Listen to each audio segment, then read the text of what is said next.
Are you tired of this? Why do they keep raising interest rates? And what does this all have to do with slowing down inflation?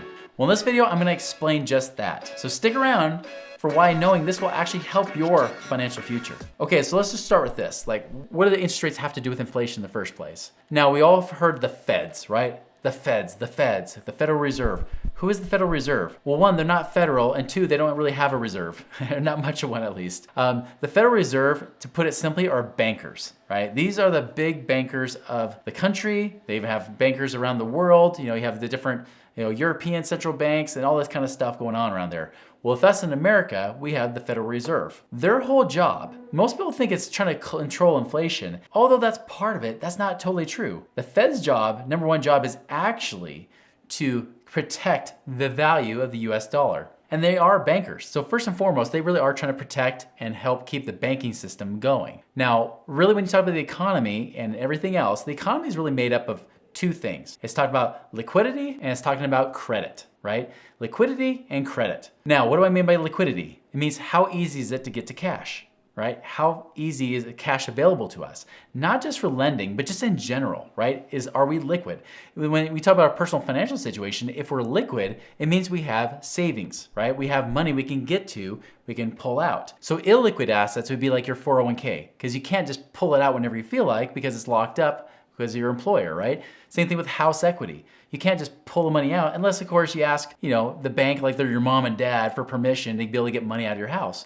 But it's kind of considered an illiquid asset, right? Because you can't just cash the money very easily. Liquidity is essential to financial health, not just personally, but even worldwide. The more liquidity there is, the more everything booms. The less liquid it is, the more it tanks, the more it busts, and that kind of thing. So if we go back, like we talked about the Great Depression, right? Liquidity was very low. The banking system was collapsing on itself. That was a big deal. That's a big reason why the feds really came in stronger nowadays than ever. Because when the banks started collapsing, and mostly because people were speculating with that money, they were gambling with it, throwing money in the stock market when you're not supposed to borrow money to put in the stock market, but back then it was allowed, now it's not. So people were borrowing money to put in the stock market was crashing because the boom was turning into a bust. People were losing money, they needed to get money out, so they ran to the banks, they were pulling money out of the banks, but guess what? The banks were lending money that they couldn't get back. And they were trying to call notes due, they were trying to get people out of their, to pay off their mortgages. Remember those times, right? By the way, this is why your grandparents taught you to pay off your house as soon as possible,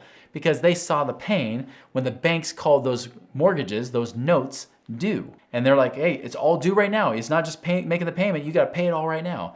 Just so you know, in today's market, that's not the case. They cannot call your note due in almost every single situation. You're protected, but there's still people teaching that belief, aren't they? But just remember, that was a big liquidity crisis that was happening there. When that started shutting down, everything started going collapsing. They even had deflation, right? Where the dollar actually became, in a sense, more valuable, but that means that prices of things came down, and it created just massive chaos, right? This also happened in the global financial crisis that we had. When the banks started tightening their lending, they didn't start lending anymore, things got tight, and as a result, things started collapsing. I especially saw this in the real estate game. The people that needed that money to be able to pull that money out or get money out of their houses, when all of a sudden people weren't buying houses anymore because there wasn't any liquidity, people started losing. And this also ties in with credit. Because if you can't get credit, if you can't be able to get that ability to pull that money out, if banks restrict your ability to be able to borrow money, this slows things down. This is critical. This is critical for the economy, but it's critical to understand what's going on right now. The feds, the Federal Reserve, has said that they need to start pulling back a little bit, right? So they're doing two things. They're raising interest rates, and they're kind of pulling back on how much money they're pumping back. They call it money supply, right? Money supply is simply just saying that they're pumping money, printing money, and that kind of thing. How much money is out there available? We saw a massive money supply in 2020. If you remember, all the checks come from the government to try to help bail people out and help them make sure. I mean, we even got even our child tax credits, which was great because I got a lot of kids. When you got 8 kids, you don't mind the child tax credit, but you're gonna get that at the end of the year anyways. But they're gonna give it on a monthly basis, and they're gonna try to pay people, even if they're laid off. Hey, we'll give you a stipend of so much per month if you make less than X amount of dollars per year. Remember all that stuff? People were getting paid to do nothing. That money didn't come out of nowhere, right? They were really printing more money to pump in the market, allowing people to spend more money. And when you spend more money, guess what happens? Everything goes up, everything inflated.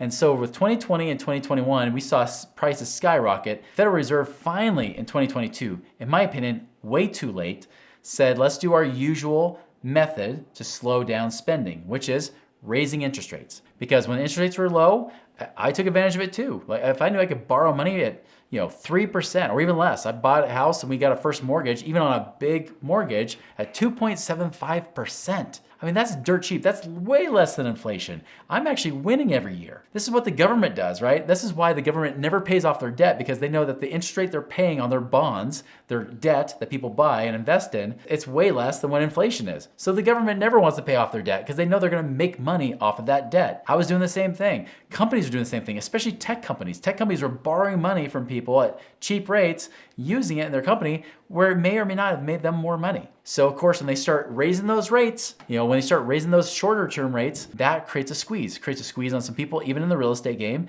but especially like in the stock market, especially with companies that are tech companies and companies that are trying to do startups and things like that. They are relying on this. And so as you raise rates, it becomes more expensive to make those payments, making it less liquid. Well, when rates rise up, people don't want to borrow as much money, and therefore that slows the process down, slows down spending. As a result, when spending slows down, therefore inflation comes down as well. And that's the big thing. So they usually believe that higher rates create less spending. The thing is, if everybody's still employed like you're seeing right now, they're still seeing inflation going up and the feds are keep raising rates. They gotta do the second thing that I mentioned, which is restrict the money supply. They gotta stop allowing more printing of money and restrict it. This is the thing I'm actually worried about that you gotta be careful of.